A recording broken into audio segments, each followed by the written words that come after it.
Hello, everybody. This is the Cultural Data Analytics Open Lab seminar at Tallinn University on March 17, 2025.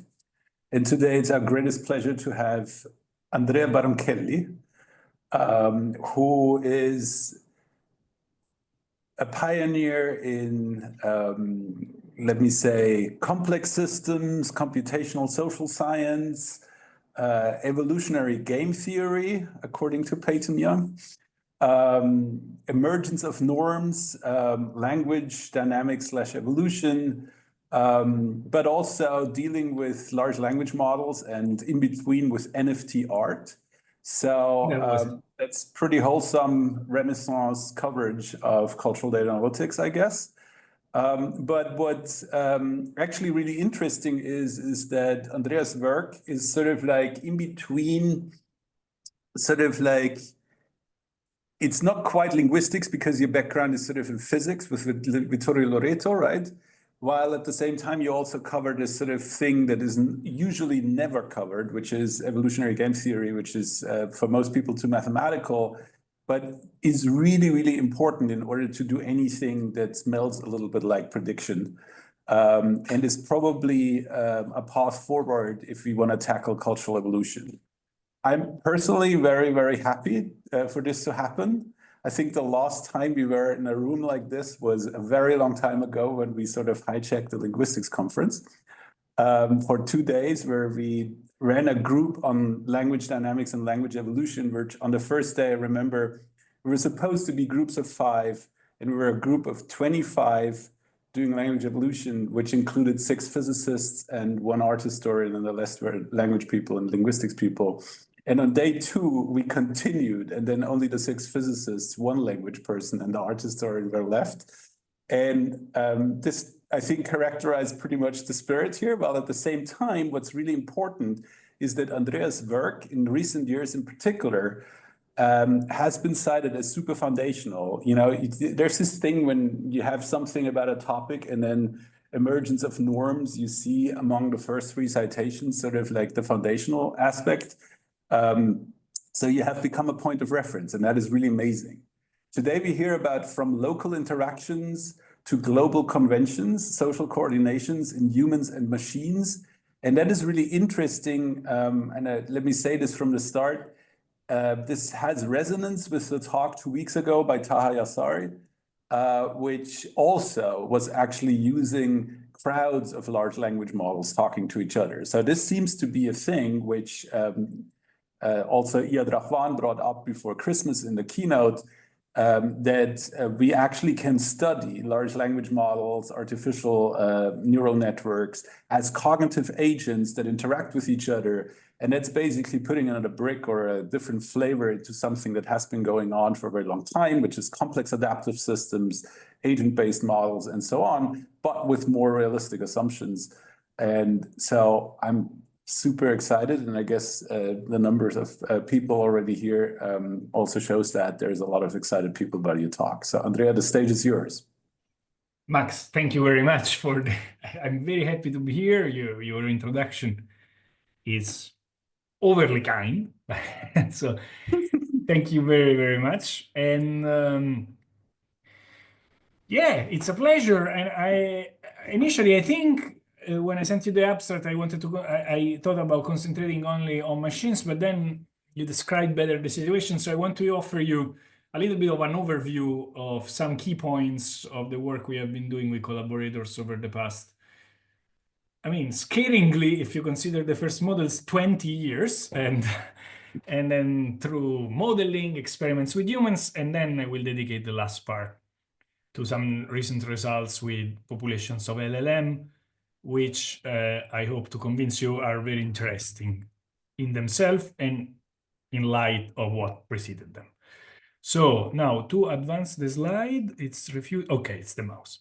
So when I speak about social conventions here, just to give a very basic definition, which captures what I mean, defining a social convention or a norm is in itself sort of a field, but think about, just to be on the same page, unwritten customs shared through a community. This is actually an old slide because since the beginning, I was presenting this, and selecting from among two or more alternatives. So there is a sense of community. In order for something to be a convention, it needs to be shared. I cannot have my own private conventions. And essentially, it's a selection from two or more alternatives. So it is shared not because biology is imposing us to have it, but because there is an underlying agreement. My pet example is the time at which you have lunch. So having some food is not conventional. The time and way and kind of food you have during the day, that's mostly conventional. So having lunch at 12 or 2 p.m., depending on where in Europe you're based, for example, it's conventional. And conventions are everything, essentially, that makes us live together. Money is clearly purely conventional. Even if you think about gold, gold is as value only because we all attribute value to it. Language, to a large extent, is conventional. Think about the vocabulary, for example, politeness, standard of dress and decorum, notion of fairness, conceptions and of right and wrong, and so on and so forth. Conventions is really what brings a bunch of individuals to form a group or a society if they are many. Okay, so prominent scientists identified conventions as either the foundation, the grammar, or cement of society. And they have many, many properties. I highlighted three that are important, which are they determine expectations on how others will act. For example, nobody told me this talk would be in English, and I'm speaking in English, and none of you was probably surprised by the fact that I'm using English. That's because using English is a convention. So I had an expectation that you would expect the talk to be in English, and you had an expectation that I would naturally go for English. And here we are coordinating perfectly. And second point, seemingly in a natural way. Not probably, I would bet none of you said, "Oh, the guy's using English." That's appears to be natural. Okay, even of course, if other alternatives do exist, and they are not always desirable or beneficial. Okay. Clearly, if this talk were in Italian, this would be a better word, but it couldn't be. I wouldn't be understood. And beneficial, think about non-beneficial norms, such as, for example, corruption. That's a very typical non-beneficial norm. Corruption is a norm that allows things to work to an extent, but of course, it's preferable to have a state without corruption. Of course, ça va, Sandia? Not to use English. Please interrupt me if you have any question, and then we will have time at the end. I think, yes, this talk will be around the time that I was given, 40 minutes more or less. There are two key questions that connect the hard scientists, the hard science and social science when there is consensus, when there is conventions involved, which are emergence and change. So what is called emergence in one, it's more in social science, the emergence of consensus is typically an ordering problem in, for example, statistical physics. That is, how do we get to have everyone aligned in the same state, or choosing the same option, or adopting the same option. And the other one is the connection between change and tipping points. Okay, so conventions do change. This is far from natural, because if you think about it, there is absolutely no incentive for an individual to deviate from a convention, because conventions are self-reinforcing equilibria, yet they do change. And in the other realm, we speak about tipping points, for example, which is one key and important way of change. Okay, but why am I speaking about convention? I mean, the world is a mess, and I'm playing with my little models. No, these things matters because many have advocated that precisely because we are in a messy world, norms can be a solution. These are two policy forums in science, recent, last 5 years. And the first one has a title which says it all. This is Social Norms as Solutions. policies may influence large-scale behavioral tipping. Okay? So, and I extracted a few lines, 3 crucial questions. Is a tipping point, that is, a point at which conventions change, likely to exist? So there is even a question on whether it exists. Can policy create these tipping points? And can policy push the system past the tipping point? This is a if you look at the first lines of the social normal solution paper, this could be of help, at least, for problems such as climate change, biodiversity loss, antibiotic resistance, and other global challenges. Okay, so it is worth looking into this. On the right side, there is another policy forum, more targeted on post-carbon transition, which makes, again, a statement: if a latent majority supports ambitious climate action, and if the size of a committed minority, that would be the one triggering the tipping point, is close to a critical threshold, then a small kick may have outsized effects. And this is about implicitly critical mass theory, and we will go back to it in the next few slides. However, this can also be a challenge. Okay, so for example, there has been evidence, pre-AI evidence, of the so-called 50-cent party or 50-cent army in China, where internet commenters paid by the authorities are paid to spread propaganda of the governing. And this is something quite anecdotal. We don't know how many people. It seemed clear that there were people paid to actually try and prevent consensus from emerging on points that could be undesired. And this was at the level of commenting to posts. So you say, there was a terrible traffic today, and someone enters and says, oh, no, actually, I had a very smooth ride. And of course, you can imagine already how the effectiveness of this technique, if proven, could be a dramatic game changer in a moment in which machines have mastered human language, and therefore you don't need to pay human individuals to do this, but you could engineer something like this. However, so let's say playing with social conventions in the wild, social norms that are equivalent at this level, of course, there are many nuances, would be a superpower in our current world, okay? So, if this makes sense, let's look at the mechanisms for norms dynamics.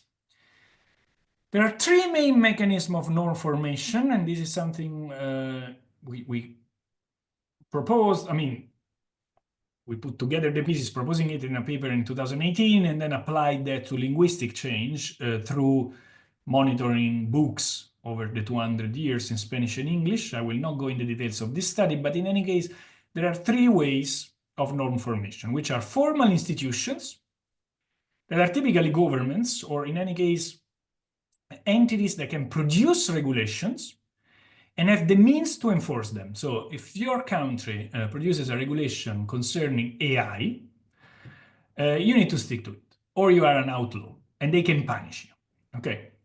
There is an intermediate level, which is informal institution, where, for example, universities, okay, for our context, I guess this is a very familiar example, which they can still do something similar to governments, but they cannot enforce that outside of their remit. So if your university, your employee, has an AI policy and you strongly disagree with that, you can find another job, you can find another university, and they cannot do anything against you. So I call these informal institutions. They are still formal under many aspects, but just to understand. And then there is bottom-up processes of spontaneous norm creation. And in this view, the global coordination around a norm results from a self-organization on a network of peers. So these are individuals who are actually not focusing on creating a global consensus, but the repeated interactions on this network ends up producing a global consensus. And let's focus a little bit more on bottom-up processes. there have been three ways in which this creation of norms from the bottom has been proposed. As I said, I thought about offering you also a little bit the biggest picture, bigger at least picture before delving into machines to situate the work. So one way in which you can go from the bottom, from local interactions to global conventions, which is the title of this talk, is a logical reflection on the strategic situation. There is a payoff done. This is Arsanin and Selten, Nobel Prize for Economics, and the idea is, well, all these alternatives are very rarely equivalent, and therefore, upon reflection, rational agents can all identify that one of them is slightly better than the other, or clearly better than the other, but in that case it's trivial, and therefore the population will converge on it. There is much more, that you don't win the Nobel Prize just for saying this, but this is the key idea. Then there is Schelling, also Nobel Prize for Economics, who said, yeah, I mean, true-ish, in a sense, sometimes upon logical reflection, different solutions can in fact be equivalent. However, we share biases, and this helps us coordinate. And there was the famous experiment of meeting someone in New York City, and that's all the information you have. And a good proportion of participants would say, I go to track 1 of Central Station at 12 noon. Why? Because these are salient points, okay? If you have to guess a time and you don't know anything, 12 is probably more representative than 3:34 in the afternoon. And then there is another view, which is that the collective dynamics selects the equilibrium. And this is, for example, in the replicator dynamics, which is an instance of evolutionary game theory that Max was mentioning in the introduction, or the naming game, and I will tell you about the naming game. And in this view, global consensus is the unintended consequence of individuals' efforts to coordinate locally with one another, and it's just a byproduct. So these individuals only want to they strive to achieve local consensus, and this brings about global consensus. And this is for what concern, again, please interrupt me, I hope this makes sense, but this is for what concern the emergence of norms. So to go from a state in which there is no convention to a state where there is one convention. The other problem is change. How can norm be changed? Well, again, the top-down approach is more easy to understand. On the spontaneous change, there has been this critical mass dynamics. Classic game theory would tell you that if you want to steer a convention, you need the majority of the population. Okay? Why? Because conventions are self-enforcing. Therefore, if you deviate unilaterally from a convention, you lose out, you miss out. And but if the majority does this, then it makes sense. Critical mass theory says something different. It says, okay, imagine there is a committed minority who pushes for an alternative convention compared to the status quo. Well, this committed minority is essentially completely ineffective, irrelevant, up to a point in which it becomes dramatically effective. Okay? So it doesn't do anything, but then there is a tipping point, a critical mass is reached, above which it manages to flip the majority. And this theory is very popular to the point that critical mass, I mean, there are stickers about critical mass, and has been used a posteriori to rationalize a lot of things we have seen, like changes in conception of gender conventions, civil rights, political ideologies, and so on and so forth. As we will see, however, the testing of it has been limited. And so, I'm almost done with the theory, then I start with our work, which has been, first of all, to operationalize a framework dating back to Wittgenstein. So Wittgenstein, in the philosophical investigation, has this language games framework, and this is an extract from there. And essentially, the game is this one. I mean, we can read that, but before reading that, pay attention to me, is there are two workers who want to build a wall. One of them is essentially building the wall, the other one needs to pass the tools. Their goal is to agree on the names of the tools. They absolutely don't care about what people outside of that pair aims to achieve, and they absolutely are focused only on building their own wall. The thing is, society is made by many such pairs. These pairs will also switch, and eventually, and this is the last sentence, conceive this as a complete primitive language, okay? The language is meant to serve, which is already, would deserve a seminar series, for communication between a builder A and a system B. A is building with building stones. There are blocks, pillars, slabs, and beams. B has to pass the stones in order in which A needs them. For this purpose, they use a language consisting of the words block, pillar, slab, beam.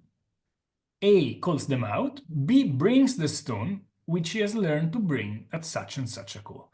Of course, we can imagine that they would have feedback mechanisms. So if you want a slab and a block arrives, the guy says, no, not at all, try again, etc. This scheme was operationalized by Luke Steels and team at the beginning in the 80s and late 90s with, curiously, an artificial intelligence experiment, which was the so-called talking heads experiment. So in the talking heads experiment, and here is a representation of a late version of it when these robots were present at the Sony Labs. This was done at the Sony Labs in Paris, and the AI department in computer science AI group at the university, the Vrije University in Brussels. The idea here is exactly this. There are these two robots. They face a scene, and one robot says a name for an object. The other robot receives the name and has to point to the object that it thinks the first robot was meaning. The first robot points in its turn, and so they see whether they are agreeing or not. Okay? And there is a small population. There were huge engineering problems at the time, like, for example, making these robots understand that a block is the same from different perspectives, and so on and so forth. However, experiments with relatively small populations, like below 10 agents, showed that there was a certain convergence mechanism there. And this was the state of the art. And at the time I was starting my PhD, and Luke came to Sapienza in Rome and said, hey, Luke, we have these experiments. We do them with few robots. We always get the question, what would happen with 1 million of them? And I was like, I'm starting my PhD. That's a good question. And so we defined, together with Loreto and Luke Steels and others, the naming game model, which was one of the very first models in this field of sociophysics or opinion dynamics models, even though this is not opinions, which included two elements, memory and complex contagion. So how does it work? Individuals are endowed with a list of words. This list of words is dynamically evolving. They play in pairs, and essentially imagine there is only one object around. The speaker selects randomly a name, or a letter in this case, and transmits it to the hearer. Now there are two possibilities. The hearer does not know the name, as in the bottom panel, and simply records that around in the world there is some weirdo using that name. Or in the case of success, the hearer has that name, and they adopt this very strong local convergence rule, which is, oh, fantastic, we agree, let's get rid of all the synonyms. And you see there is a memory, because you have a memory of past interactions. And importantly, there is a complex contagion, meaning that in order for the two agents to become aligned, they need two interactions. If you're familiar with models from physics, the voter model, for example, is nothing like that. Okay, the voter model you adopt, or Moran process, you adopt the opinion or name of your peer. And this has implications, especially on networks, etc. We had fun. That was the beautiful, amazing times in which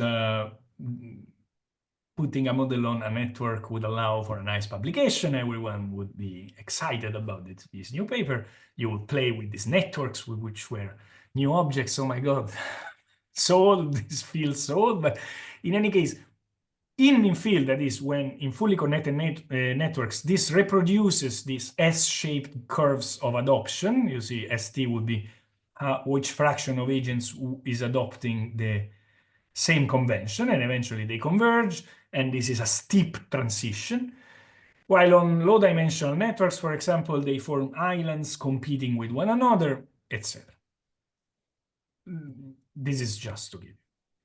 What about this model and norm change, convention change? So far I was telling you about the emergence. Okay, so the emergence, you see, is S-shaped behavior. This was captured, so this was reproducing essentially all stylized facts of experiments with robots, and we were happy. What about spontaneous change? This is a paper that came out in 2011. I'm not author of that. I should have been, because that was a very good idea, but it was not.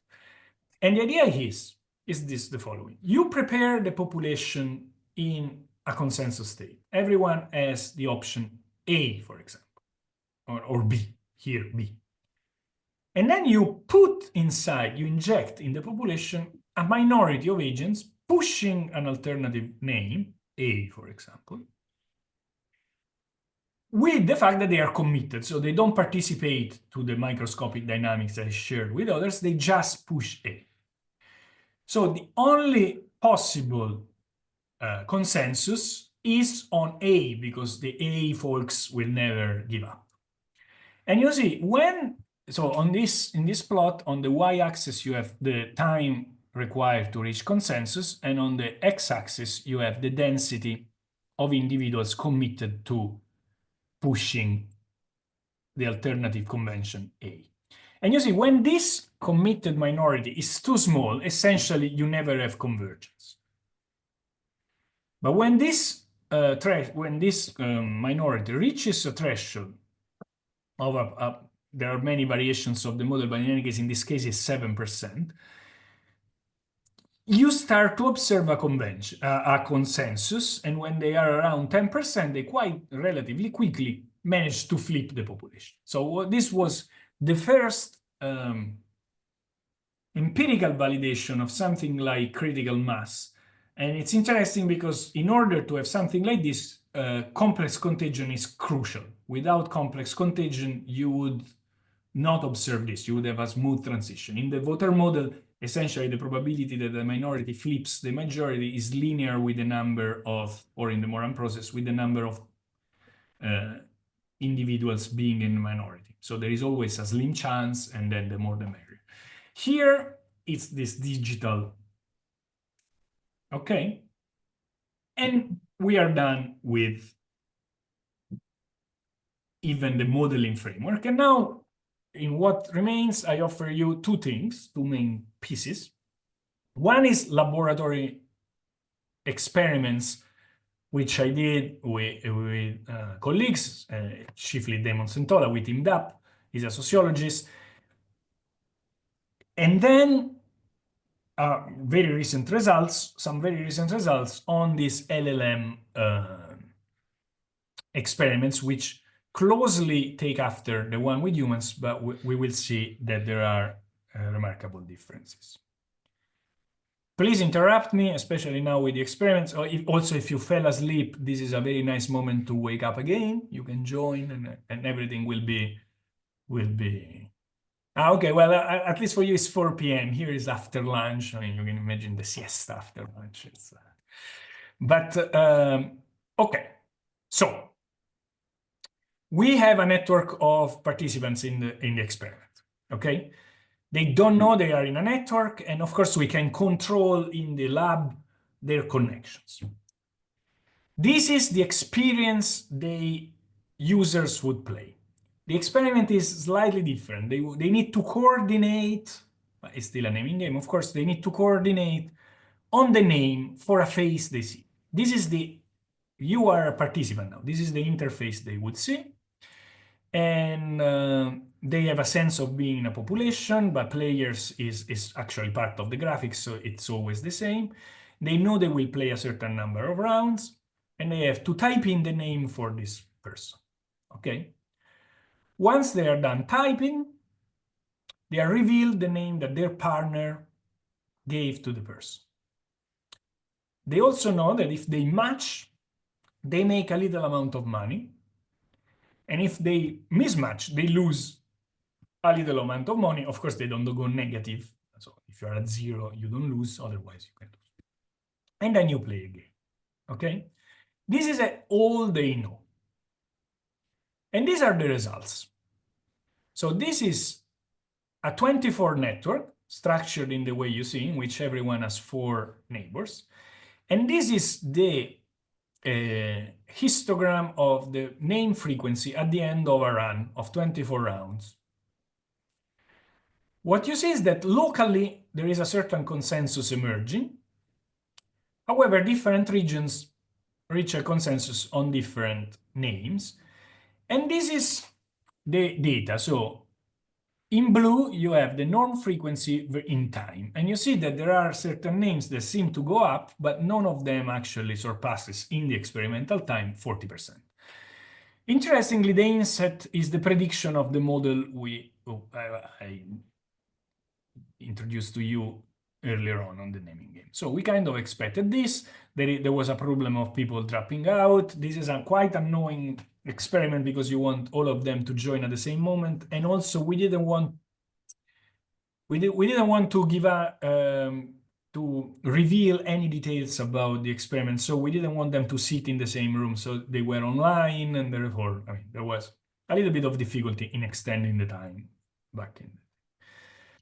And this is a radically different situation of what happens when they are fully connected. In this case, the picture was a picture of a guy, and you see that in the end, John dominated. And this is the experimental data in red and the prediction in gray.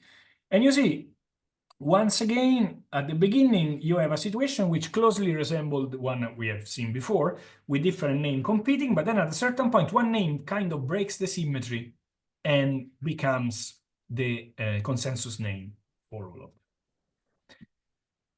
This was nice. This was spontaneous emergence of conventions.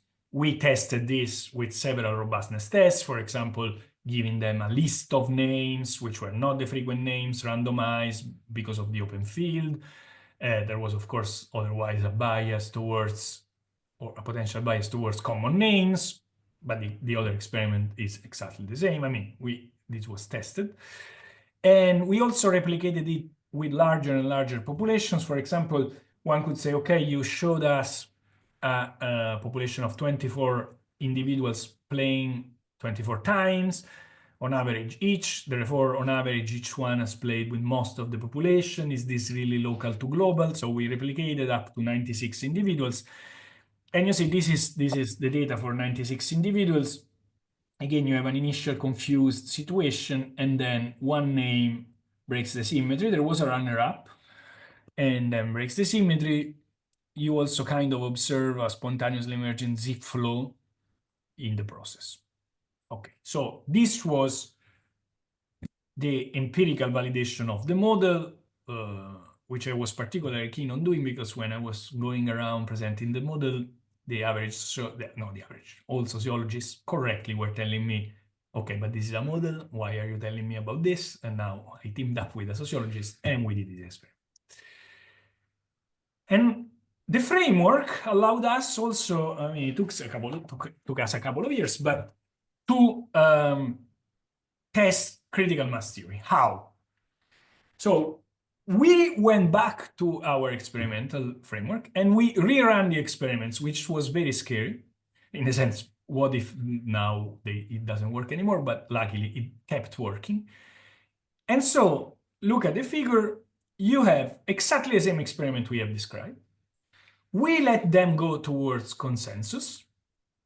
And when there is consensus, we inject the population with some comrades who will push a different name. Okay? And this is what we found. We found that within our experiment, when this group of committed allies exceeded 25% of the population, they managed to flip it towards a new state. While this was not the case when it was below 20. So on the left column here, you have groups below 25. And on the right, you have groups above 25. And this is, you can fine-tune the model with some data-driven behavioral insights, and this is what you get. Okay? This is nice. We were very happy about this. Was the first human validation of the theory of critical mass, and this, which is underlying and foundational for many reasons.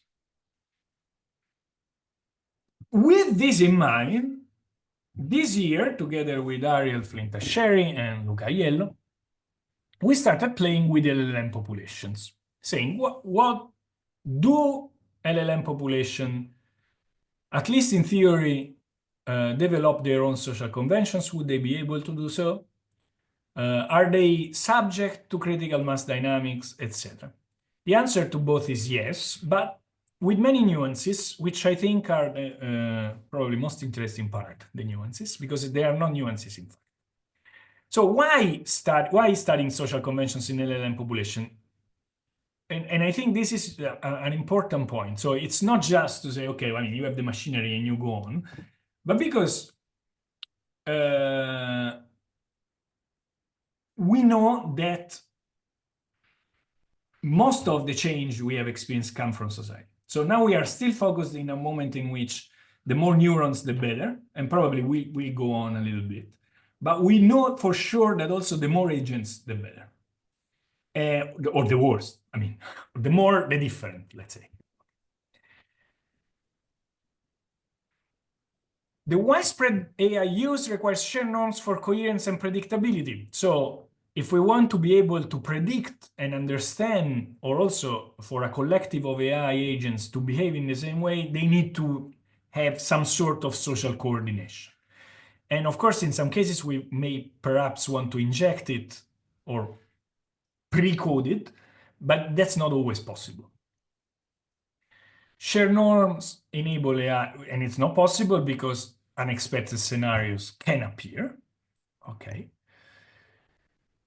Also, it's important to understand how human language speaking AI deal with norms, because even if we were able to control the setting and know exactly which norms they should hold, well, I mean, there is a possibility that this changes over time, and the change over time could be good or bad, most probably would be bad.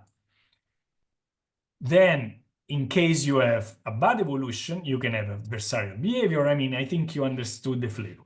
The thing is, they are really the foundation of what it means for a collective to operate together, and therefore we need to control it. Furthermore, AI needs to deal with different conventions and norms. So if you, as it is already, if you have all these bots going around on a social media and interacting with people with different norms, then what happens? You can have feedback loops. They can help or participate for sure in desirable or undesirable ways, as we say at the beginning with norms or problems, to shaping or reshaping norms. And then if you want to trust the system, you need to trust it, okay? And then, and in fact, there was this paper in Nature 2021, so quite pioneering, cooperative AI, machines must learn to find common ground to help humanity solve fundamental problems of cooperation. Scientists need to reconceive artificial intelligence as deeply social. And from this paper, if we are to take social nature of intelligence seriously, we need to move from individual objectives to the shared, poorly defined ways humans solve social problems. creating language, norms, and institutions. So this is very important. Somehow this work, I firmly believe, to the best of my knowledge, addresses a certain gap.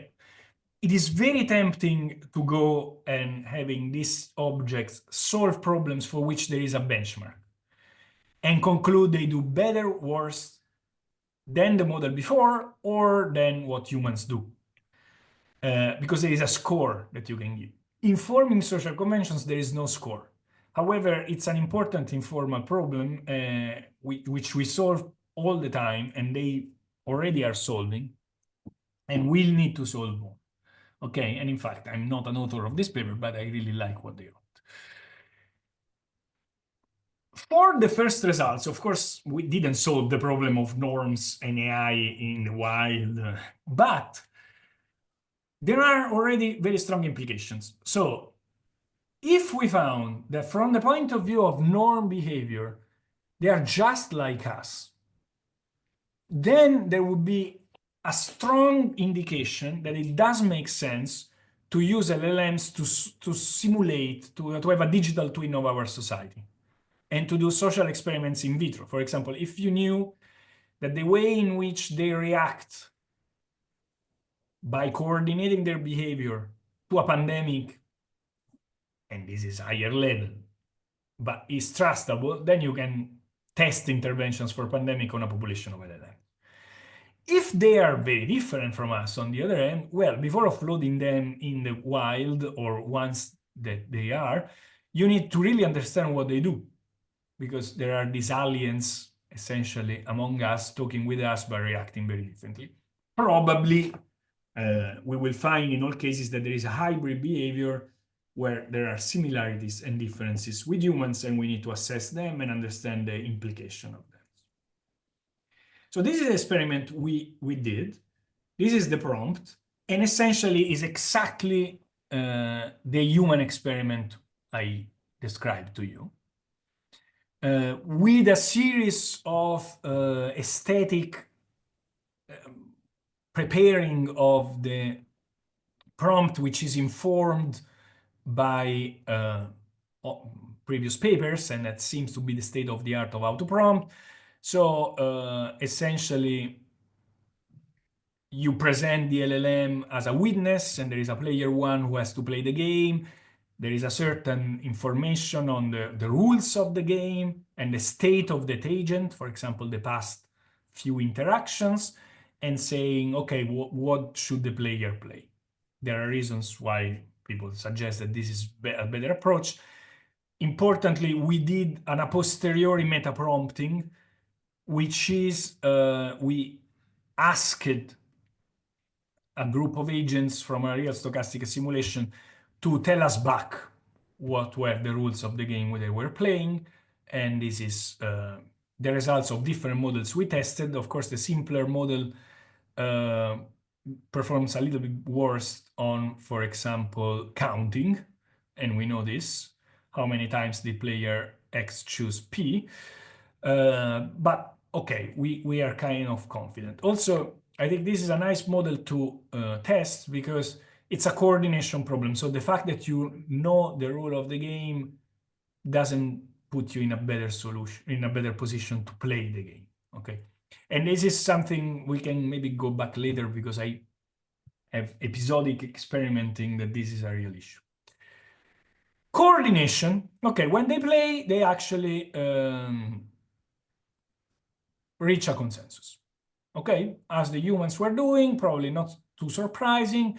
It depends on the model. The weaker model Llama 2 in our case is slower, but it does work. And this is the production probability, same situation as before. The beginning is a little bit mixed, but then one name takes over. Now, however, here you have the coordination. And now you can ask, okay, they reach a consensus, but what is the word they agree upon? Okay, what's the convention? In this game, we give them a pool of names, a set of names, which is their universe, which were alphabet letters. from which we excluded the obvious one like A because they are individually biased towards A. And when we gave them the following alphabet, Q, M, X, and the one you see at the X axis of the plot, you see that populations tended to reach consensus on, surely not in a flat way across the different options, but interestingly, not even in a deterministic way.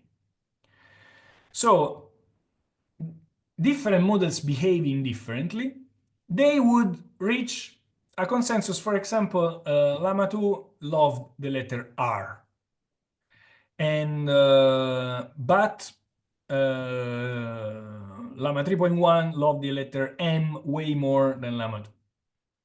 The interesting thing, so this was just a sanity check. We really didn't expect to go there. But then this sanity check was interesting because we had this clear bias, collective bias, which, however, is clearly non-deterministic. So it's not 100%.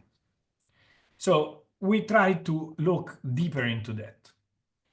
And to go deeper into that, we played this game. We gave them just two letters. Okay, the alphabet is two letters. M and Q, if I remember. Yeah, M and Q. And you see, what we did is left panel, individual bias. So we tested that the production probability in the first interaction of the individual agent was flat, 50-50. Okay? So you test, and you can, and this is easy to test. So these are 10,000 runs because you just need to say, okay, this is tell me the first, you don't need a population, the first letter. So you can test the individual agent and conclude that between these two options, there is no bias.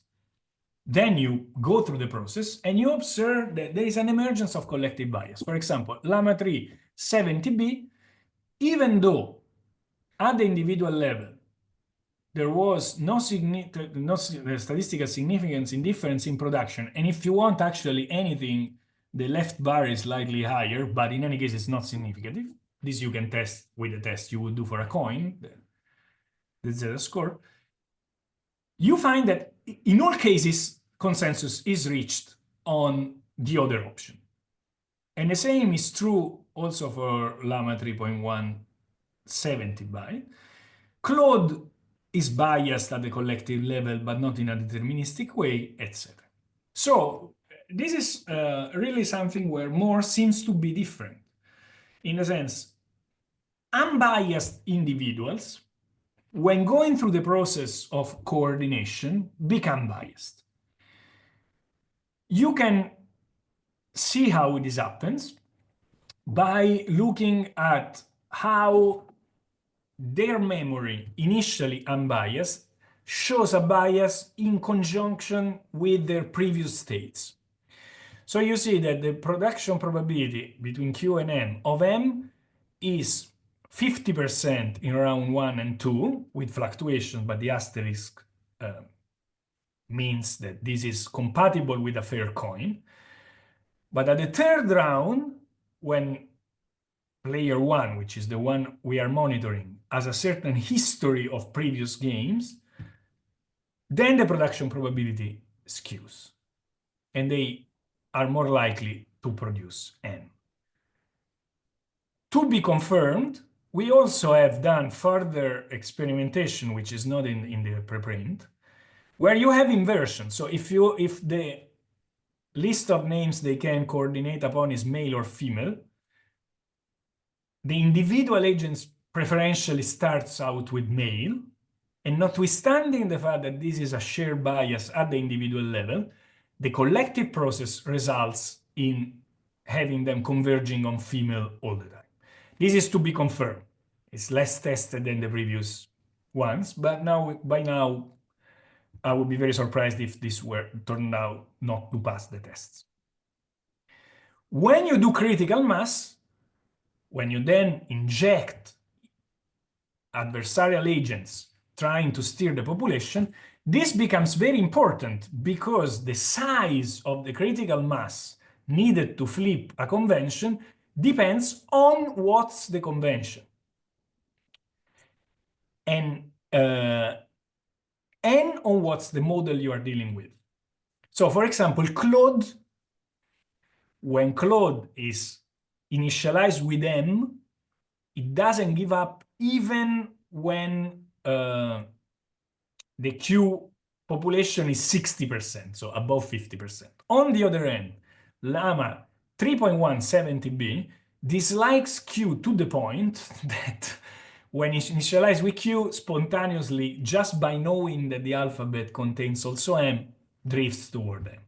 Okay, so critical mass is confirmed, but with this nuance, which is very strong on the convention, which I think it's of interest in terms of thinking about applications, okay? Thinking about hybrid human AI system, this can be interesting because, of course, we can think now about armies of AI bots, which can be used to catalyze critical mass dynamics, drive collection actions, shape agendas, and influence outcomes. For example, and this is a paper more theoretical and philosophical transaction that I put out last year with some reflections on this. You can, so a typical problem of critical, and I'm concluding, sorry if I'm going. Mm-hmm. A typical problem of critical mass theory, a typical objection has been, okay, you are telling us that 10% of the population can steer the whole population. This is pretty cool, unexpected for all the reasons. However, 10% of the population is a lot. How do you get to 10% of the population? And there is a series, as you can imagine, of hypotheses to how to go there. You can imagine that AI could make it easier to get there, for example. Okay, you can identify people more easy to seduce, and so on and so forth. So the interaction between social media and AI from this point of view is very interesting and potentially, I mean, needs to be monitored. Not to mention, of course, all the other phenomena, increasing polarization, etc. For example, a thing where the theory of critical mass before AI, this was before AI, allowed us to, provided us with a strong framework to interpret something that was actually going on in social media is what we called theoretical financial collective action. So some of you may remember that at the beginning of 2022, there was this GameStop saga that is in Reddit. People started noticing that there was an opportunity of a daring financial operation to be played on the stock of GameStop, which was a short squeeze, but it's not important. In any case, the interesting thing is that the analysis was accurate. What happened there is that this idea circulated a bit, but didn't get friction. At a certain point, certain individuals started to show commitment by posting screenshots of their position in the GameStop saga. And this triggered an increase in critical mass, an increase in adoption up to a point in which then this manifested in the markets and the network rearranged, etc. Of course, to conclude this was critical mass, you would need to run this experiment several times and also observe the failed instances in which this happened. This is not easy for several reasons. But in any case, it's nice that the lenses of critical mass and commitment allowed us to find some indication looking, and then we found the screenshots and their role. So the take home is conventions are really what makes a bunch of individuals into a group. LLMs may develop these norms. In this process, there is this idea of collective bias, which, as far as we know, is new. And also, it's interesting now. Of course, I would be very interested in seeing whether humans do something like this. Of course, with humans, you have, or at least at the time, we had less means to replicate the experiment many times. We did, but not hundreds of times. Critical mass becomes remarkably nuanced there. And this is important because AI can be an active actor in the process of knot formation. This is some references. This is the paper we just posted and a few pointers to other papers. And once again, thank you very much for this invitation. This is It's very nice to be. Thank you very much. I will think. This was super exciting. We can start with questions from the audience. Or should I start? Is there any? Is there any? You lifted your hand. You're quicker. Krista lifted his hand. Just you first. Okay. Yeah, so yeah, then let me, yeah, I mean, this is obviously super exciting because it touches sort of like this whole notion of bias in AI. So like on a more, let's say, simple level, every university, every government, every human individual sort of asks themselves, like, can we use this? Will it have bias and so on? And obviously this whole process of having many of those, there may be games like that being played even without putting them into an experiment, simply by the fact that, like humans, you have some output, which is the input of other humans and other machines. And do you see that this kind of research as such is getting the attention it should get? Because obviously you do this in a sort of structured, rigorous, formal manner, while this whole situation rolls out in probably a less formal manner than we may want as a collective society. Well, now, of course, you are speaking about someone who's also, no, with someone, me, who is also a grant proposer. And no, so far you have centered a in that is clearly out there, which is probably as it should be. There is a huge attention towards applied research and immediate recipes to counter any possible thing that goes wrong. And again, it should be. As far as I've seen so far, this, however, comes with an excessive neglect of any more theoretical insights. Because the objection is, okay, yeah, but how are people on a social network playing the naming game? You say, no, they are not. So I'm very biased myself into this. But for example, the observation of something like a collective bias, as far as I know, was not made before. It is crystal clear in a setting like this, and at least helps you formulate a question in observational studies on social media. Look for that. Upscale models like this with games or coordination around more likely and existing issues. So yeah, there is a lot of attention towards bias in AI, and there is lack of attention towards, I think there's still lack of attention towards collective dynamics of these AIs. And for sure, these are seen as completely and as only toy approaches. They are toyish, but I think they have something to say. Yes, Christian. So thank you for the really interesting presentation. I would like to ask, like, how do you think these dynamics will change when you're now with like mixed human and LLM agents?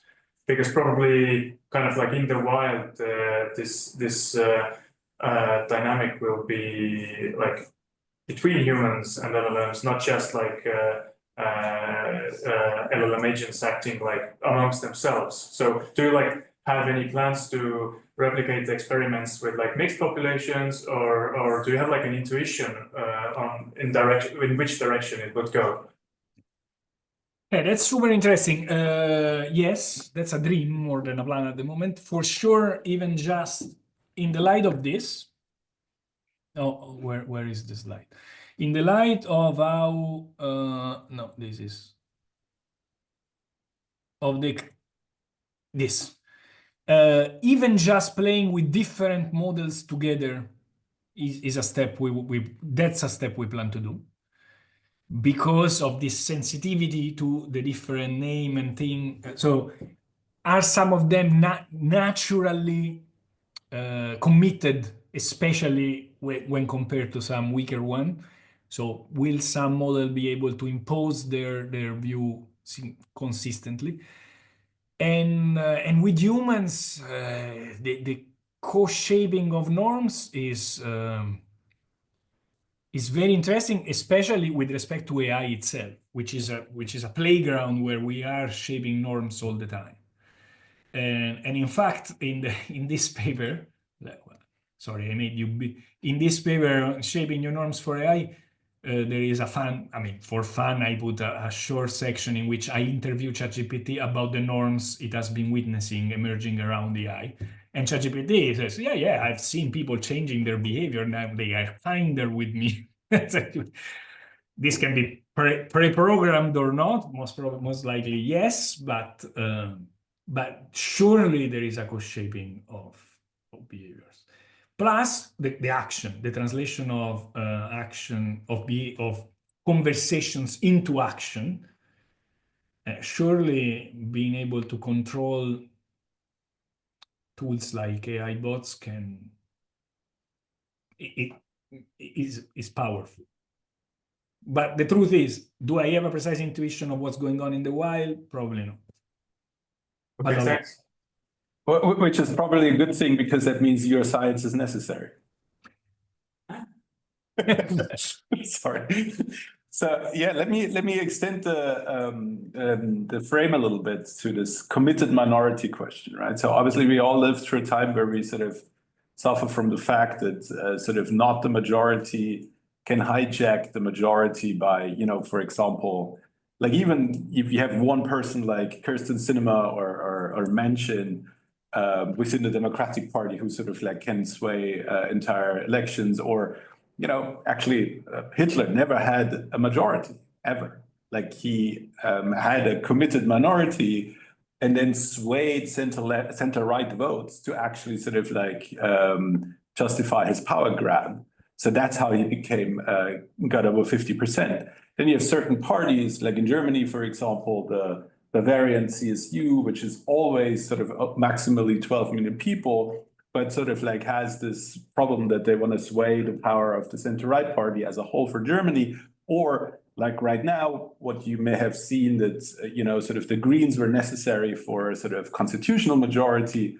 So basically they sort of like got climate change funding into the like 100 billion into the system, even though they only have 12-13%. So the key question is, are we in a situation where this committed majority thing is sort of something where we should be much more attentive towards? Because, you know, the thing, if, for example, Trump wins the popular vote or not, is sort of like irrelevant when we actually have to deal with the fact that most of the things from, you know, deporting people to rights of subgroups is actually sort of like endangered by these committed minorities who then sort of like hijack sort of larger systems. Do you see a connection there, or is that too complicated? No, I mean, it's very broad. Of course, elections is a different mechanism that is there.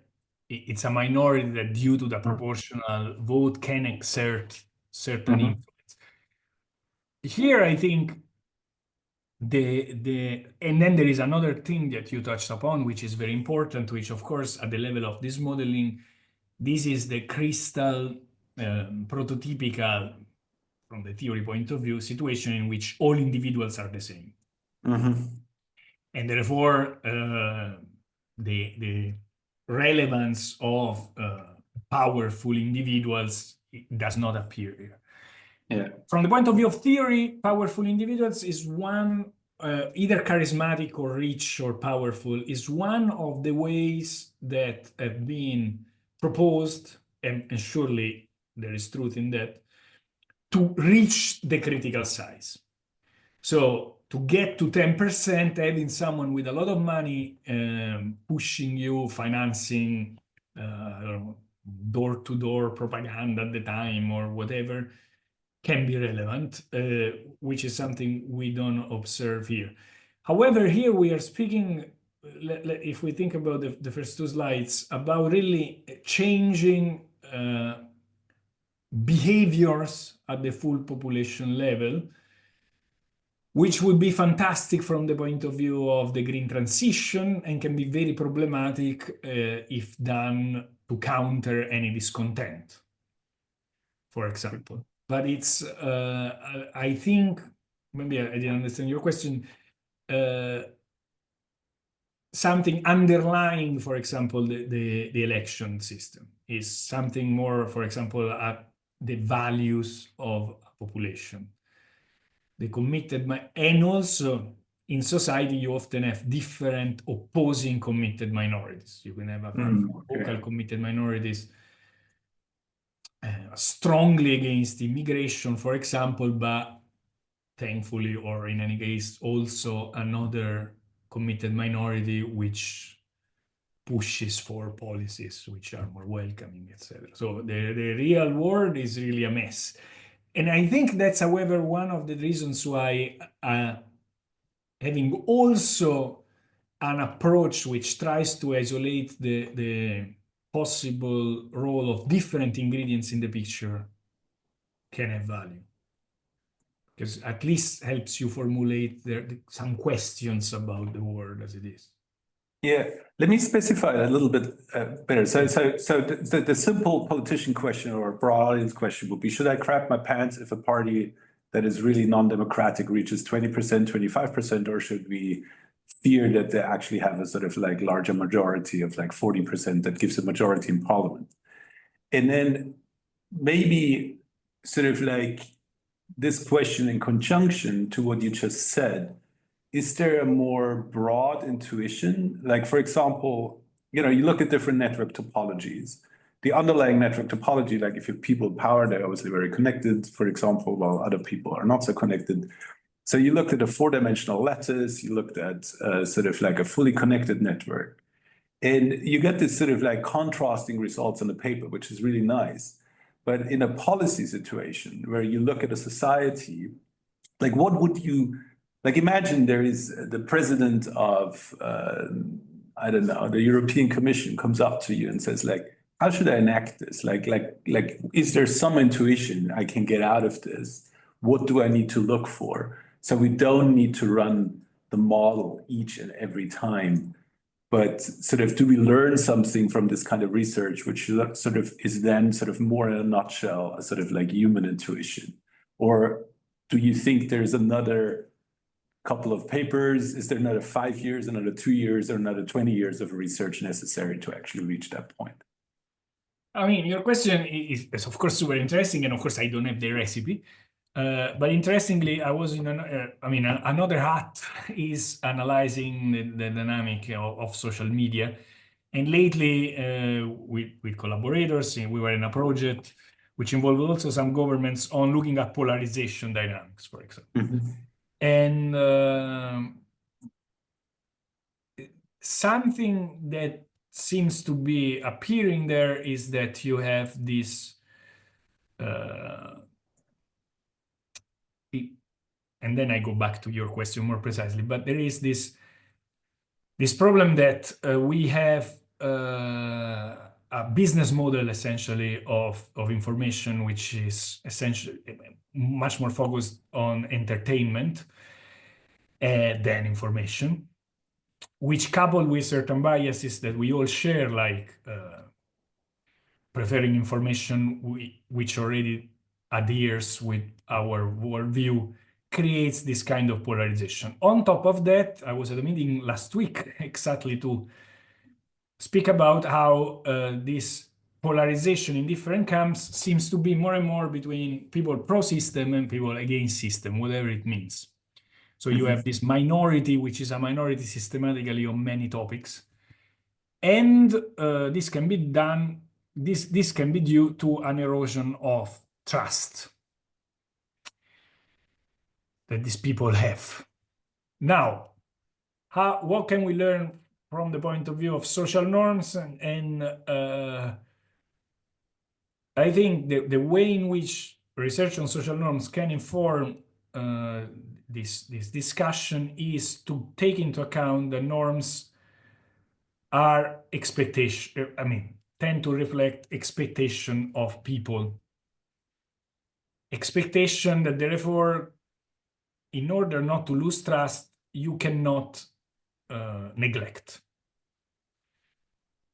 And this can be very basic at the level of, I don't know, people nowadays expect governments to be responsive 24/7, and Estonia is a model actually of this integration, or people expect their opinion to matter more than just at elections, or people expect the information they receive from a government to be tailored and relevant all the time.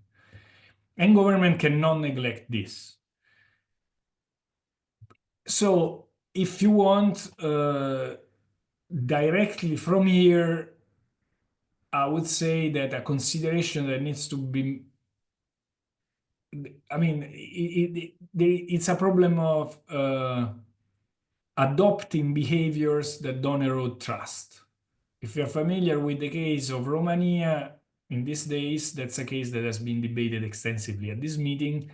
That's a case in which the question you were asking, whether should we ban something at 20% before it reaches 40%, is under live debate these days.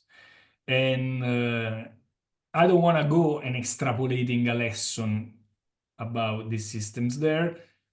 I would say the importance before the next paper of these studies is a word of caution. That is, what China reportedly was doing with the 50-cent party can now be done in a much cheaper and probably more effective way by many actors.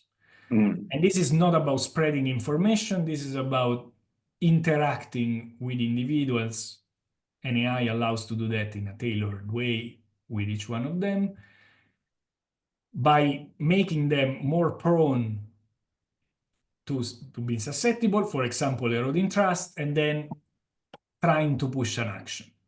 We have never observed this happening in reality, but there is a lot of theory and money put by China, for example, that suggests that this could be effective, and therefore this should be monitored.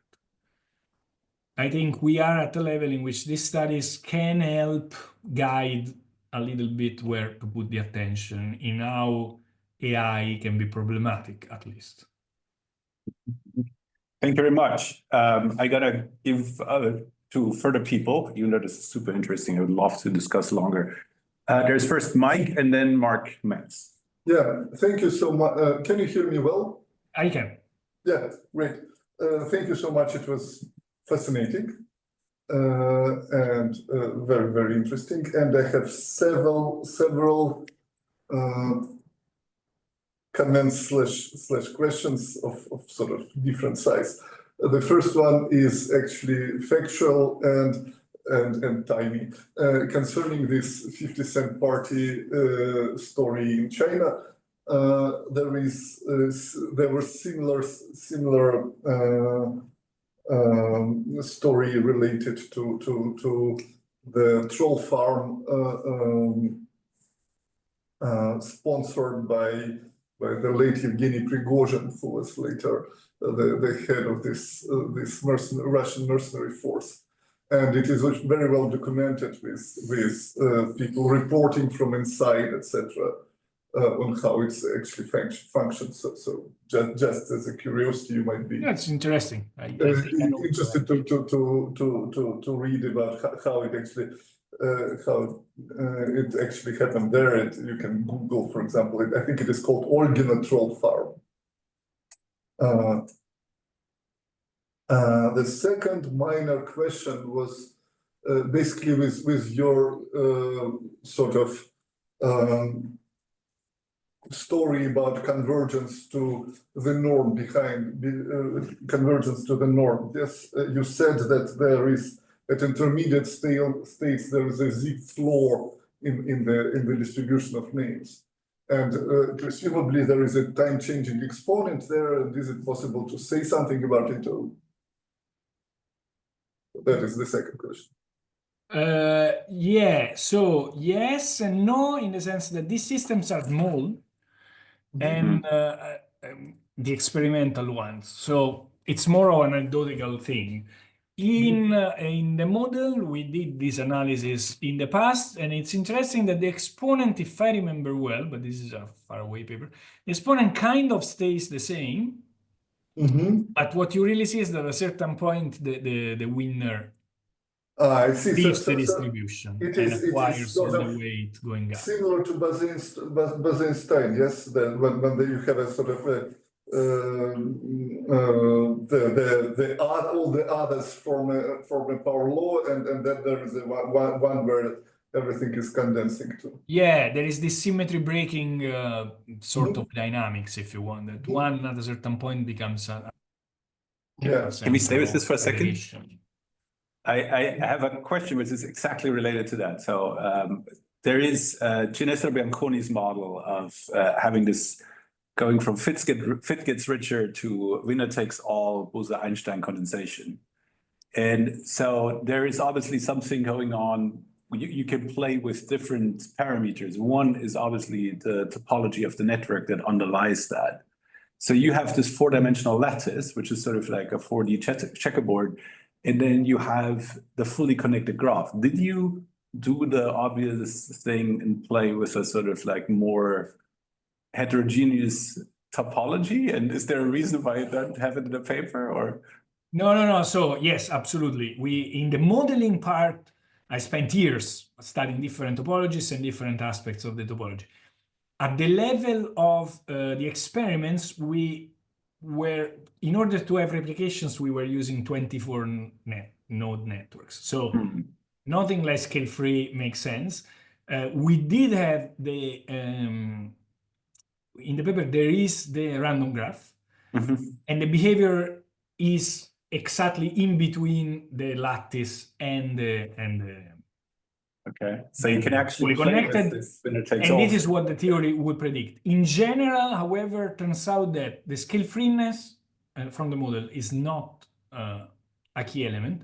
The key element is finite connectivity and small world property. So finite connectivity saves a lot of memory to the individuals. Individuals are exposed to a much smaller pool of words, and therefore they don't have to have a large memory, while if the memory is unbounded, it does scale as the square root of the system size. So the burden of a fully connected network would be huge on the memory. The other one is the scale-free network. On lattices, you have these islands or compact domains which form because of the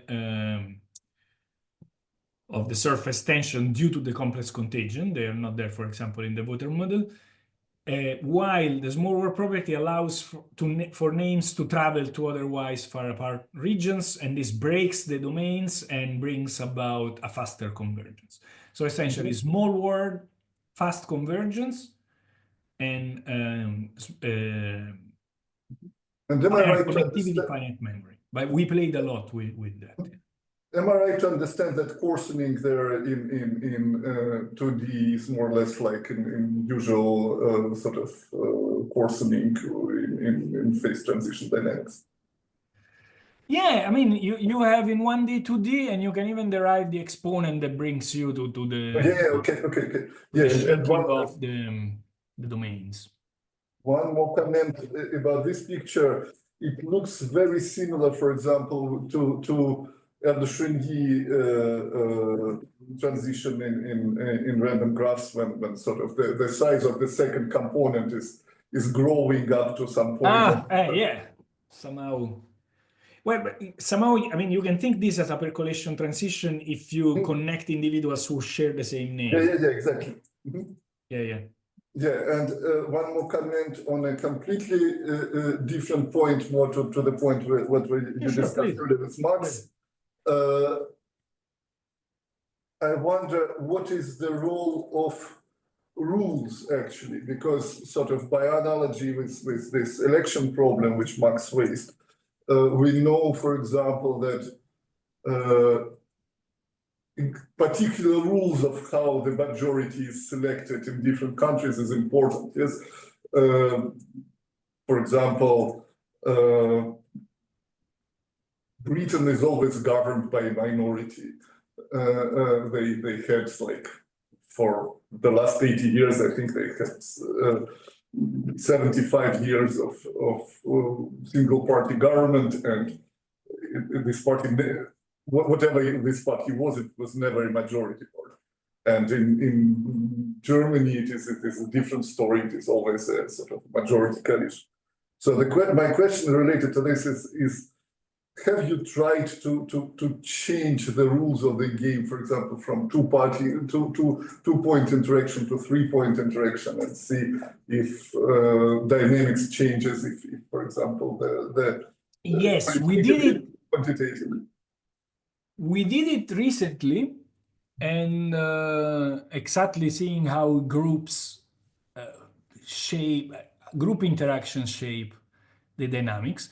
And they do so in different ways, one of which, so we coupled this modification with another modification, which is how much trust you put, let's put it this way, into the overall opinion. That is, when there is a failure, nothing changes. You take into account the opinion of others, but you can say that when you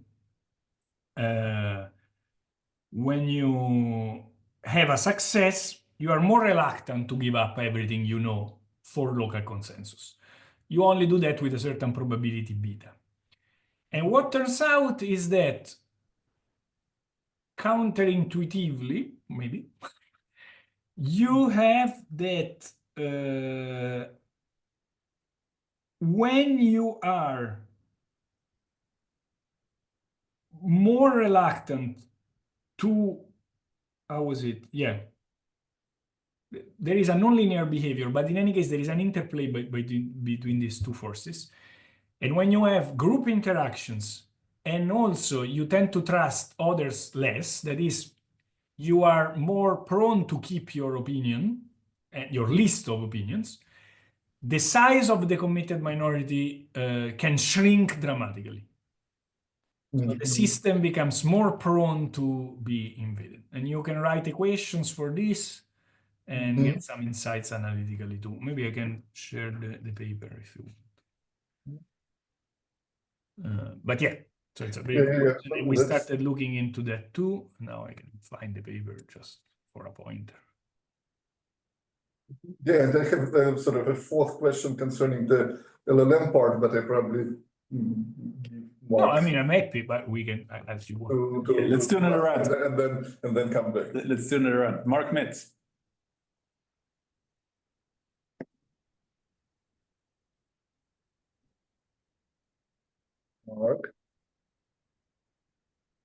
Mark? I think he can hear us. Looks like he cannot hear us. Mark, can you see us and hear us? Just send the chat message. Yeah. Okay, I'm gonna send him a chat message in the. Okay, I can maybe ask my question first then. Yeah, ask your question first. Yeah. Basically, concerning this LLM story, I mean, well, my general question is do you have any idea why this behavior happens? Because I mean, we've heard a lot of research about sort of biases in LLMs, which can be easily understood in terms of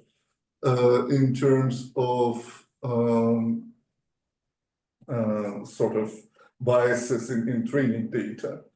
And here it is quite perplexing why it starts to prefer one letter versus another. Is it possible to somehow design some experiments, number one, to understand why it happens, why it might happen, and second, whether it can be regulated by, I don't know, additional prompting or something like this?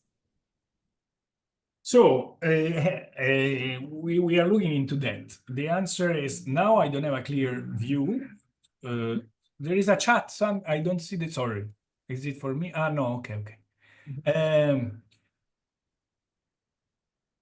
From one point of view, I would say this is not explainable, but it's really the more one perfect incarnation of the complex system lemma, more is different. So you test the individual fully, you put many individuals to interact, and you find something you were not expecting, and you will probably not gather from there.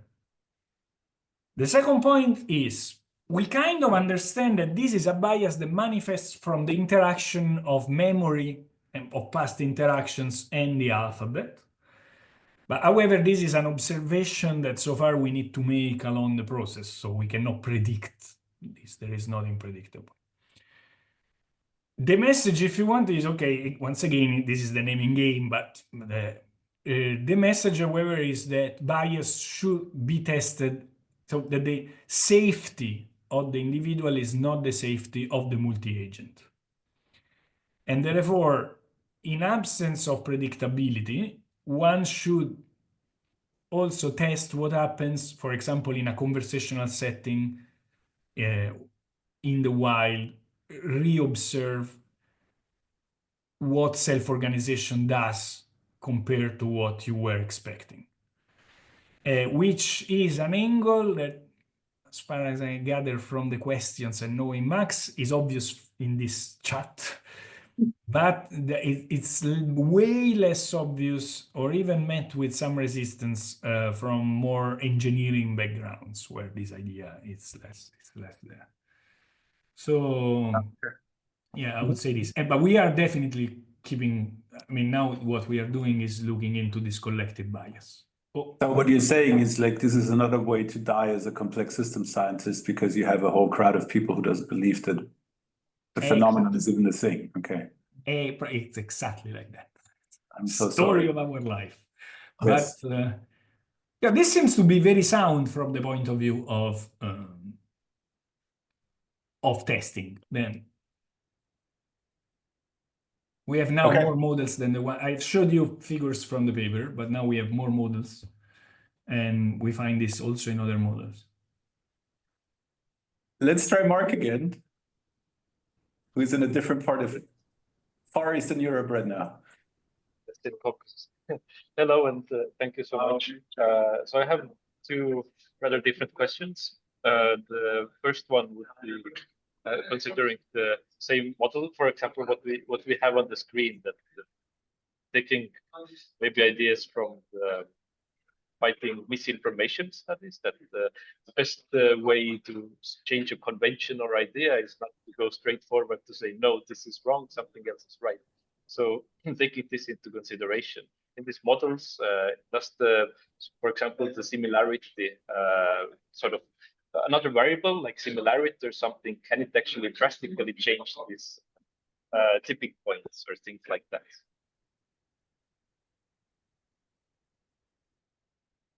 Now, Andrea, you're muted.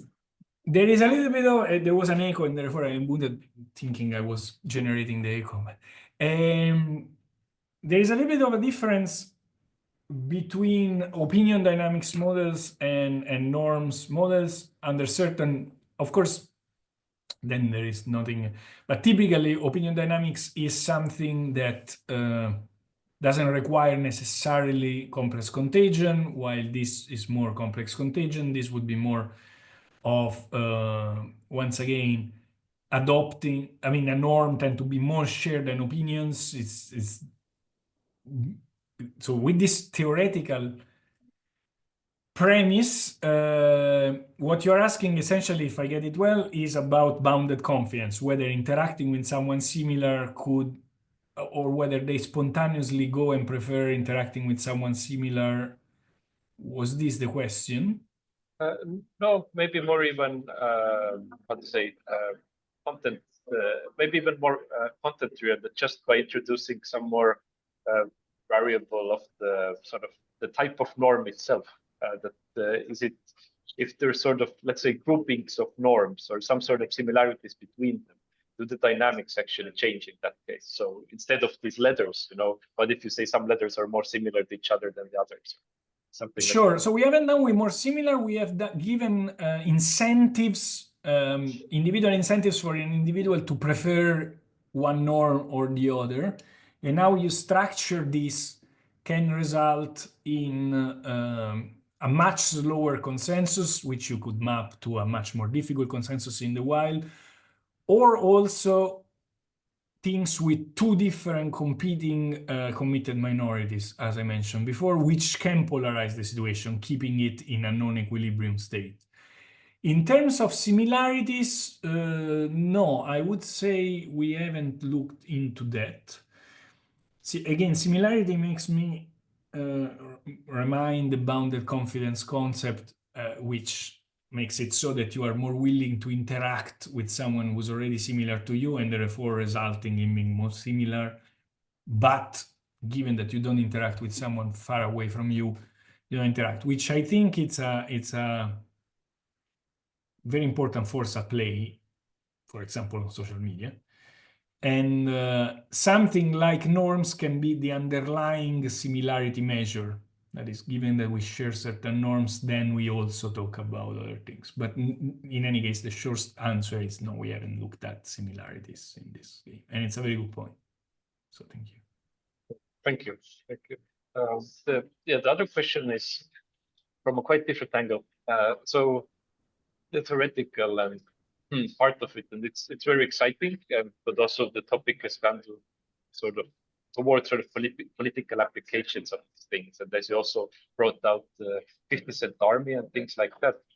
What is actually your the take for, or do you have what would be your comment on the idea that maybe similar thing is done in academy, like amazing scholars like you, but on the other side, it's there is maybe competition, not in academy, but from the side of actual political actors and so on. And how do you actually feel maybe yourself for this sort of study situated? Do you feel like, is it in some sense, chasing what sort of political actors or others are doing outside of academy and political goods? So does this work in some sense feel like chasing what someone is doing behind the curtain somewhere, or actually not so much? Yeah, I wondered. No, well, chasing. I mean, of course, this is certain things are prone to theory. I mean, are similar and motivated and informed, and in some cases they have informed, like the experience with humans, theories of social change. And when you look or of activism, we liked the example of financial collective action because there was a case in which you would have a clear, let's say, phenomenology to observe. That is the movement in the stock market as a result of the actions of someone coordinating online. I mentioned the 50 Cents Army. At the level of the modeling, that's an indication that even though we don't have direct proof of these dynamics going on in the real world, the fact that there are, and thank Mike for the extra pointer on Prigozhin, there are people investing so much money and infrastructure into that would be an indication that this can actually work.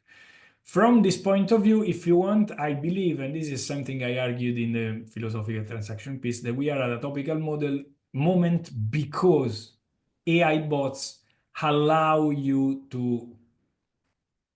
many more actors to try and play the game of mobilization, of norm fracturing, of even just checking whether for their particular objective something like critical mass works, and so on and so forth. So here's a question where this sort of like ties into the current situation, right? So we clearly here's an intuition that forms in my head, at least, hearing the whole discussion and what you presented. There is clearly a limited number of connections we have. We are subject to Dunbar's numbers of 150, 450 maybe online, people that we're connected with actively. And then on the other hand, there's also very clearly small world. So that seems to result in a situation like, unless you tax sort of heavily, there will be sort of attention billionaires in the system. because like I don't know if that is sort of justified, right? Now, taking inspiration from models such as this, and I think there's very clearly feedback loop going on, like this same with dynamics of ranking and things like that. People who come up with political action, they read the same papers, right? I mean, there's some of the largest donors are computational scientists and or statistical physicists. You don't see these names so much, but they're basically, they're probably also idea givers. So inversely, if we say, okay, if there is something tried like the 50-cent army, in a similar way, like Cambridge Analytica sort of wrote on this Kosinski paper, and even if it didn't work, they still spent a lot of money sort of like, and in Brexit, it clearly, maybe the method didn't work, but that they spent so much money eventually worked, even if the hypothesis or the theory was wrong. And so now the key question is like, if you turn this around and it's like, okay, where are the 50-cent armies? So there's this Prigozhin thing, there is the actual 50-cent army, but like if somebody spends $200 million against a minority group that is like 1% of mankind in the last 3 weeks of the election, like how, like, you can buy several Super Bowl ads. Like what do they do with $200 million? So is that what we would expect? That they actually use this sort of like, astroturfing in a targeted manner to sort of sway or create this kind of like committed minorities in order to sort of like do something? Is that the magic sauce that Trump talks about when he says like Elon Musk has figured it out? Is that what they spent their money on? And then can we actually sort of constitute intent? Like, imagine there is people dying. People are deported, people go to concentration camps based on these kind of like things. So can we actually sort of like tie the intent back to those people who spent that money to do certain things? So in another word, even if we cannot fully model the system, like after the system has done its thing, can we actually deduce that sort of like strategies that are based on models like this sort of have been used with like shitloads of money to sway people, because that's very clearly the situation in which we are right now. There's like, genocidal tendencies are not really under the surface anymore. I mean, there's people flown to places defying court orders. So the question is like, how are voters swayed to actually sort of like do this kind of thing? Like, is there beyond Fox News something going on where these kind of models may play a role and sort of like unfold their dual use before sort of even the researchers doing it sort of like realize? Again, it's a hard question, I know, but like, like we live in crazy times. So no, and we are also on records. Yeah. Sorry? And we are also recording the meeting, but no, my opinions. No, but I'm kidding, of course. So again, the answer is that I don't know much more. The back tracing of from something that happened to how it started, it's far from automatic, of course. I think here we can have I mean, again, where I really touched with hand something that I think is the value of these models is when we set out to study the GameStop short squeeze. Because there, the thing was, I mean, there were different things that you would read, and then we said, okay, but we know that a possible way is the committed minorities. So do we find any sign of commitments there? And after looking a little bit, say, oh, wait, we do. Actually, at a certain, and we do. Someone is posting screenshots of their position. And then we said, oh, wow. And they start posting screenshots more or less all at the same time. I mean, there is, of course, a running up. And wow, that time precedes the thing. So it's it's a guide to asking some questions. That's for sure. Then whether this is what's happening, we don't know. They said critical mass, of course, the theory existed way before. We have provided some evidence that it's more likely to work, and there is this theoretical gap, which has always been there, on how to create the initial critical mass. And that's a space where I think there is room to employ such technologies for then the things go on their way. By the way, going back to Mike's question before, we also find that when you have group sizes that are larger, which is very likely to expect in something like social media, and when you have lack of trust, which is something very likely to be on social media, the size of this committed minority can also be much smaller than the 10% that other models give. And therefore, a posteriori, I would certainly look whether we have some signs of this kind. So can it be a fluctuation, like where sort it of can like, be. It like can a very also small be. one? Uh-huh. The thing is, you need to be committed, though. Mhm. This is assuming that you are somehow less prone to revisit your Okay. positions. Then I have a sort of like maybe a less controversial, but a very interesting question, which I asked this from the position of, this is sort of like transports is 15 years back. So here's somebody who has a PhD in art history. That's a field with a method that certainly cannot sort of fully understand the world. And statistical physics, in some sense, also cannot fully understand the world, because the world is not just nuclei and atoms, but in complex systems, there's this hierarchy of physics, chemistry, biology, cognition, social interaction, and so on. And so basically, let me ask a sort of like Gregory Kiting question. Like, if there is more is different, like we can clearly see more is different in what you have shown, but is that more making this thing? Is this complex system that we're looking at? Is it cognition? Is it biology? Is it social science? Or is it something completely different?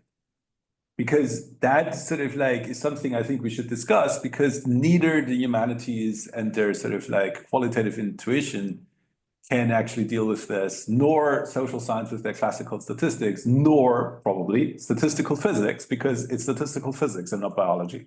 So is there a similar transition as we have seen in systems biology, where we sort of like need 20 years to capture like really what's going on here? So to stay to the experiments, and I can share back, this is the paper which I was mentioning on.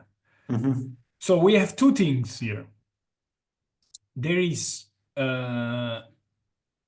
asymmetry breaking leading to consensus.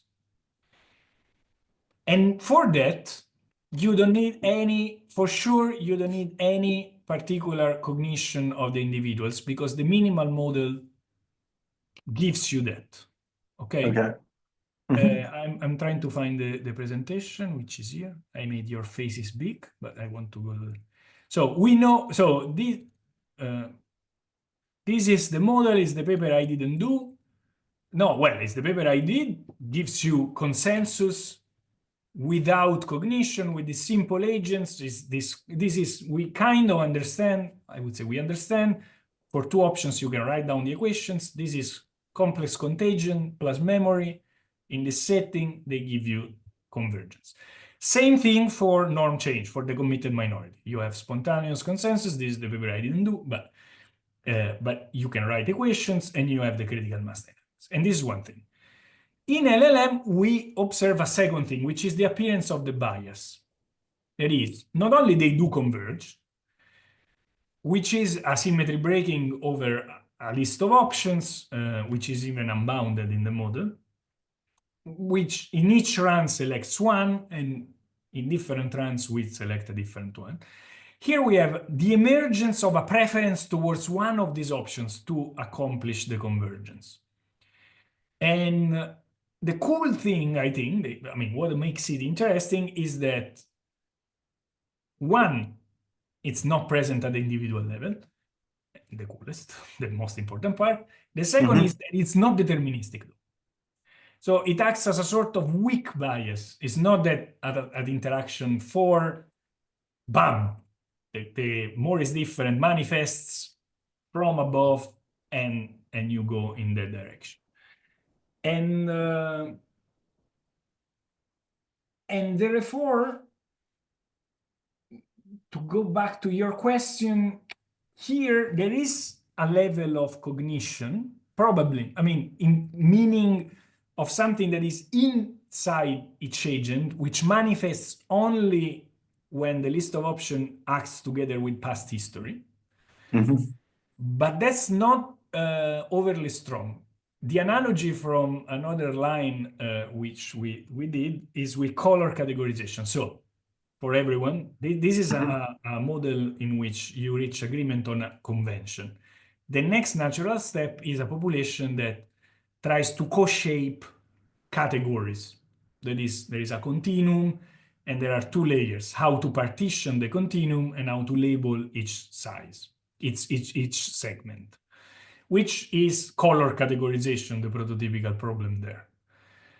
What happens there is something that I think qualitatively may have some similarity, which is color categorization is not random.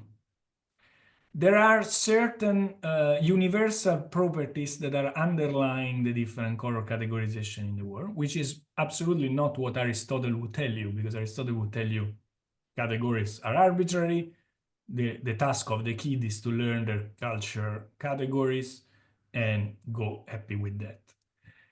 So there is an underlying thing, plus there are differences, clear differences between cultures. Okay, I don't go into the details, it's super fascinating. And which are cultural. So if you want the single run of what I've shown you is something reminiscent of this, that is, you have this collective dynamics which does not need anything particularly sophisticated from the cognitive point of view, at interplay with some slight preferences, slight meaning not overwhelming, but it's only the relative strength that matters, which manifests in the conversation, in the coordination process. And the result will give you the single outcome of the run. But of course, the collective bias is by definition something that you can only pick up if you do many simulations, because it's a final outcome. And you would have some simulations that do differently from the majority simply because the historical development of the names in that particular instance was so that the biological cognitive aspect or programmed aspect or learned aspect was not strong enough to impose itself. These answers. So if I understand well, you're basically saying it's first order approximation, it's plain complexity science. It could be any of the systems that complexity is sort of like relevant for, which is a sort of nice thing, right? Yeah, if you want, exactly at the first time, we are here at the bottom one. The collective dynamics selects the equilibrium. However, there is then what you were saying, which is which equilibrium is not flat as the collective dynamics would suggest. And there is also this issue that the agents are not really like that simple, right? Like if you have your LLMs, that's like basically absolutely. You know these discussions where people would complain about the agent in your agent-based model having too many parameters, which basically then can fit any sort of interaction system. But now we're in the situation where the LLM is sort of like I mean, literally billions of parameters, just like humans, basically. And here there are, oh, sorry. Yeah, go ahead. Sorry. Now here I have 3 observations, which is, the first is, we are lucky in this case because we come with a pretty clear theoretical understanding and experiments with humans. So it's a framework that allowed us to single out what's special about LLMs. For example, convergence is not special. I mean, it's not obvious, because you can imagine, but it's not special. The collective bias seems to be. This is one observation. The second observation is they are very complex, but this is relevant because, again, they live among us. And particularly for questions, as I mentioned, whether you want to do digital twins. This is important. So to what extent can you rely on a digital twin where agents are LLMs? So this is another reason to go there. And the third one is you need to pay a lot of attention. So I'll give you this anecdote, which I loved. I was ecstatic when I found out. From a nerdy perspective, of course. So this is a coordination game.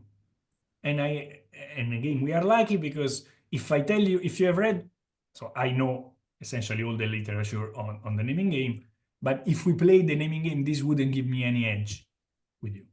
I mean, I still have to guess a name, see what people respond, adapt to them somehow.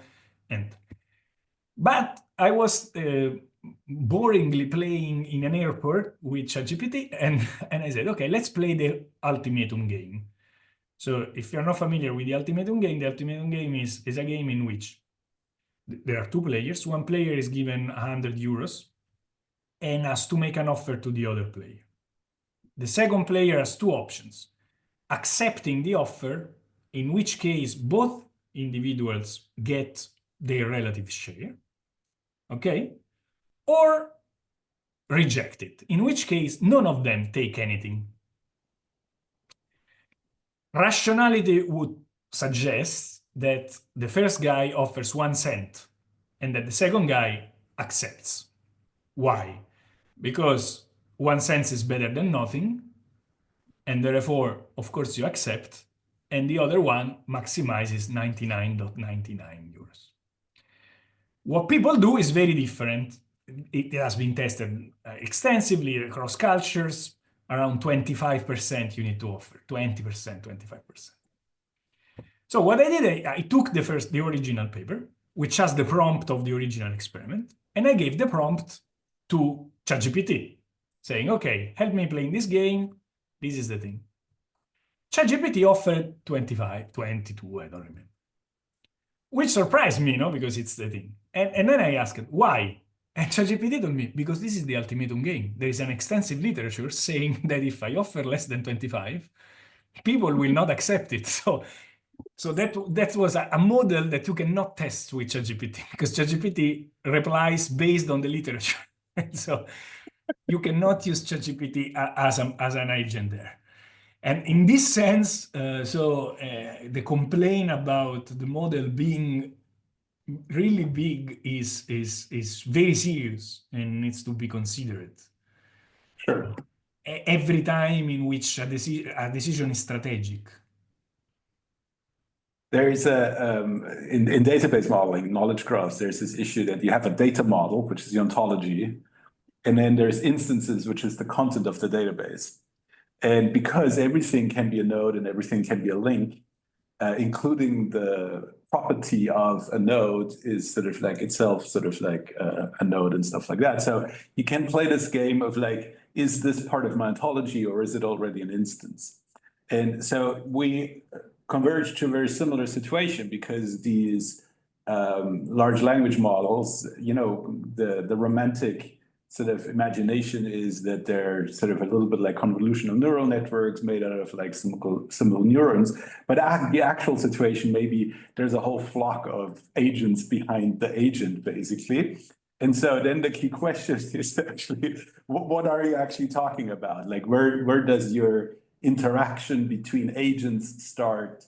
And what's the content, the cognition of your agent, basically, when in there is already sort of like an interaction going on.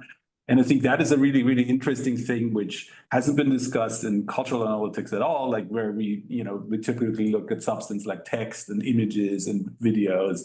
And in social science, people look at individuals and companies. It's very clear, it's given what that kind of is. But if you look at complexity science, like what David Krakauer and Jessica Fluck are up to in the last couple of years, where the question is like, what does individuality actually mean? Can you be multiple individuals at the same time? Like, can you be a cell in an intestine and part of Max and part of Tallinn University, for example? What's the individual actually? And so that is, I think, a really, really interesting way forward, where this becomes not only complex but also complicated, I guess. Absolutely. But it's a really very open field, I think, which is sort of underestimated. So at that point, I think this cultural complexity science is not just an auxiliary science, or like, physicists helping out engineers or helping out humanists to do some kind of digital humanities question, but there is really a new frontier, and you've put us quite in front of that, which we are very, very grateful. We have 3 more minutes, so let's take one other question, or maybe you want to sort of say something at the end before I announce the next week's talk. I don't know if there are questions or... Any questions? No? Okay. Yeah. You want to say something? It's been a pleasure, a real pleasure. A lot of interesting stimuli from the conversation, and so thank you very much for having me. I have one last question. So going back to your color issue, right? Like, this is sort of like one of the most foundational things you've done, and you've explained it really well. So you have a continuum, and let's, for simplicity's sake, say it's a continuous one-dimensional spectrum, which is not true for color, obviously. And then you sort of split it, or you find locations there. Like, for example, we agree on red. And then the question is, do we call it red or scarlet or carmine or whatever? So that is sort of like this 3-step kind of thing. And so this whole notion of going from continuous to discrete, and then putting a name on it is sort of something which is very, very universal. Do you see, like, we have a paper which we published a couple of weeks ago, which is called the fruit salad paper, where we created a data set of 10,000 images, split into 10 categories, like semantic categories, and 10 styles, which are purely aesthetic. And so the idea was we threw it at a large number of models, and the question was like, what are the distances between the objects that come back from the model more semantically biased? So do they divide the 10 fruit categories, or do they actually divide the 10 styles aesthetically? And saw that most models actually have this sort of in-between optimization. So you actually find images of a similar style and images of the same category around any given image, but obviously you cannot optimize this fully. Like, it doesn't work because it's multidimensional.